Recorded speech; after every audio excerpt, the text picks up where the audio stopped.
Assalamualaikum warahmatullahi wabarakatuh. Bismillahirrahmanirrahim. Alhamdulillahirabbil alamin. Allahumma shalli ala sayyidina Muhammadin wa ala alihi wa sahbihi ajma'in. Baik, pada kesempatan kali ini saya Muhammad Restu Khairuman sebagai peserta PKDP tahun 2026 PTP UIN dan Fatah Palembang akan menjelaskan materi perkuliahan terkait dengan fikih jinayah dan fikih sinayah pada sub materi pembagian jarimah dalam hukum pidana Islam. CPL kedua yaitu menguasai konsep dan teori dasar pendidikan Islam, termasuk landasan filosofis, psikologis, pedagogis, dan sosiologis. CPMK mahasiswa mampu menganalisis asas, ruang lingkup, dan klasifikasi tindak pidana jarimah dalam fikih jinayah serta metode penafsiran hukumnya secara kritis dengan menjunjung tinggi prinsip keadilan dan nilai-nilai kemanusiaan. Sub CPMK 2 yaitu mengklasifikasikan pembagian jarimah berdasarkan berat ringannya hukuman, niat pelaku, cara melakukan, korban, dan tabiat khususnya. Apa itu fikih siasah dan fikih jinayah? Materi ini membahas pembagian jarimah, tindak pidana dalam fikih jinayah, menguraikan klasifikasi berdasarkan berbagai sudut pandang penting, disajikan untuk program studi S1 PAI UIN dan Fatah Palembang. Sudut pandang pembagian jarimah. Yang pertama ada pembagian dari segi berat ringannya hukuman.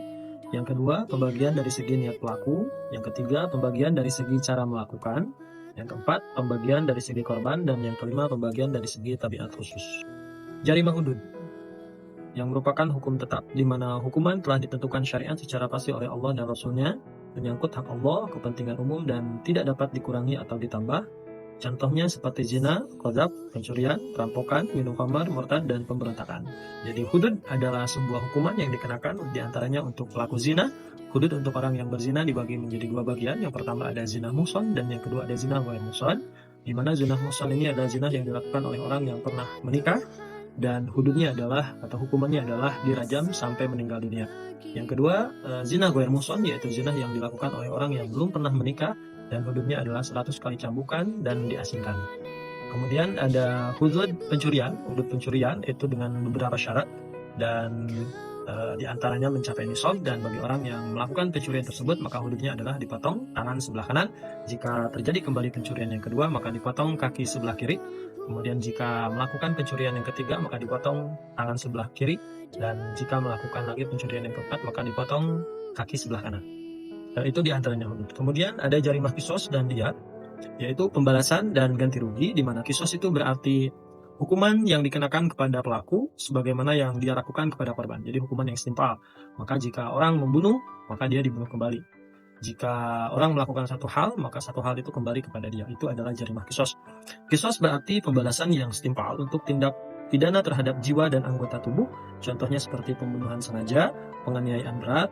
Kemudian ada diyat. Diyat merupakan salah satu pengganti dari qisas. Diyat itu adalah ganti rugi berupa harta kepada keluarga korban. Contohnya pembunuhan tidak disengaja. Dasar hukumnya disebutkan dalam Al-Quran, surah Al-Baqarah ayat 179.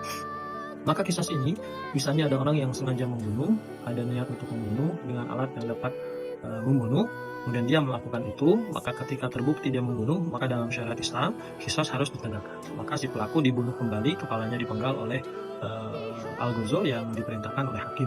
Namun jika keluarga korban ini memaafkan, maka qisas ini diganti dengan diyat. Diyatnya adalah 100 ekor unta, dan 100 ekor untanya ini adalah mubalaghah dengan klasifikasi tertentu. Kemudian ada jarimah takzir, hukuman diserahkan kepada hakim. Ini merupakan bentuk pelanggaran dan hukuman tidak ditentukan rinci dalam Al-Quran dan hadis. Kemudian penentuan hukuman diserahkan kepada hakim atau pemerintah sesuai kebijakan. Kemudian contohnya seperti penipuan, korupsi, suap, penyebaran berita bohong, bentuk hukuman teguran, kemudian denda, penjara, dan pemecatan. Maka takzir ini adalah solusi yang cukup terbuka bagi seorang hakim, di mana ketika tidak terdapat satu jarimah dengan hukuman hudud atau qisas yang dijelaskan dalam Al-Quran, maka ada namanya hukum takzir, di mana hukum ini adalah hukum yang diberlakukan dalam suatu negara dan itu bentuknya bebas. Yang penting itu bisa mengurangi tingkat kejahatan. Kalau di Indonesia diantaranya adalah penjara, maka di penjara itu merupakan takzir dalam syariat Islam. Kemudian ada jarimah berdasarkan niat pelaku. Yang pertama ada jarimah yang sengaja atau al-amdu. Yang kedua ada jarimah semi sengaja atau syibhul amdi. Kemudian apa itu jarimah sengaja? Yaitu tindak pidana yang dilakukan dengan niat dan kehendak penuh. Mengetahui akibat perbuatannya, contohnya seseorang merencanakan pembunuhan, konsekuensinya dapat dikenakan qisas. Kemudian ada jarimah semi sengaja syibhul amdi, yaitu pelaku sengaja melakukan perbuatan tetapi tidak bermaksud menimbulkan akibat berat. Contohnya memukul organ mengakibatkan kematian, konsekuensinya dikenakan diyat. Maka penting sekali niat dalam penentuan suatu hukuman. Ketika orang tersebut memang niat untuk membunuh, kemudian dengan alat yang dapat mematikan, maka ketika dia membunuh seseorang, maka dia dikategorikan sebagai pembunuhan yang disengaja atau qatlul amdi. Tapi jika memang dia sengaja melakukan tapi tidak niat membunuh, misalnya memukul anggota badan, tidak niat membunuh, ternyata orang tersebut sampai meninggal dunia, maka itu disebut dengan syibhul amdi. Contoh lain syibhul amdi itu adalah ketika orang membawa motor, kemudian dia mengendarai dengan kencang, hingga akhirnya dia menabrak orang itu sampai meninggal dunia, itu termasuk juga syibhul amdi. Kenapa? Karena membawa motornya sengaja, tapi tidak ada niat untuk membunuh orang lain. Ternyata kelakuan dia membawa motor dengan ugal-ugalan membuat orang lain meninggal dunia karena tertabrak, maka itu juga syibhul amdi.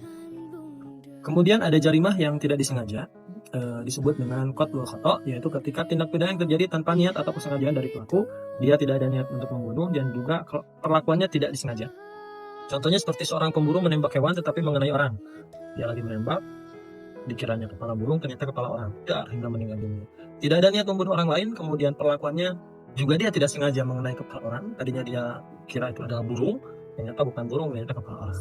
Contoh lain misalnya ada orang menggali sungai, menggali sumur, kemudian dia tidak menghalangi sumur itu, tidak ditandai bahwa itu ada galian sumur yang baru, hingga akhirnya ada orang masuk ke dalam galian tersebut sampai meninggal dunia. Dia menggali sumur tentu untuk niat mencari air, bukan untuk membunuh orang lain, dan juga tidak ada niat untuk menjatuhkan orang sampai ke sumur. Tapi itu karena kesalahannya. Apa kesalahannya? Tidak membatasi sumur tadi. Maka itu masuk di dalam pembunuhan karena kesalahan, qatlul khata'. Dan tentu pembunuhan syibhul amdi dan pembunuhan khata' ini tidak diqisas, tapi membayar diyat secara langsung. Tapi jika pembunuhan amdi, qatlul amdi, maka dia itu hukumannya qisas, dibunuh kembali, kecuali jika keluarga korban memaafkan, maka hukuman tersebut diganti dengan diyat.